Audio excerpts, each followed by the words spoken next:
ধৈর্যের একটা সীমা আছে। ওই বুবলি বা ওই আবার এবার অপু ও বুবলির ওপর ভীষণই চটেছেন শাকিব খান ও তার পরিবার। শাকিবের বাড়িতে ঢোকা নিষেধ অপু ও বুবলির। শুধু তাই নয়, আবারও বিয়ে করতে চলেছেন শাকিব খান।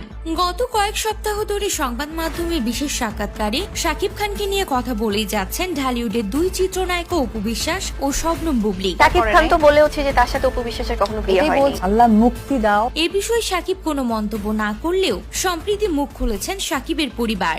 সংবাদ মাধ্যমের প্রতিবেদন মতে নাম প্রকাশে অনিচ্ছুক শাকিবের পরিবারের এক সদস্য জানিয়েছেন, যখনই সিনেমার মুক্তির সময় আসে তখনই আলোচনায় থাকতে সাক্ষাৎকারে শাকিব প্রসঙ্গে কথা বলতে শুরু করেন অপু বিশ্বাস ও বুবলি। শাকিবের পরিবারের ওই সদস্য আরো বলেন, দুজনই এখন শাকিবের অতীত, অথচ তারা এখনো শাকিবের সঙ্গে সম্পর্ক আছে বলে দাবি করেছেন। আমরা তাই বেশ বিরক্ত। এদিকে খবরে বলা হয়েছে অপু ও বুবলির প্রতি বিরক্ত হয়ে শাকিবের পরিবারে চলছে বিয়ের তোড়জোড়।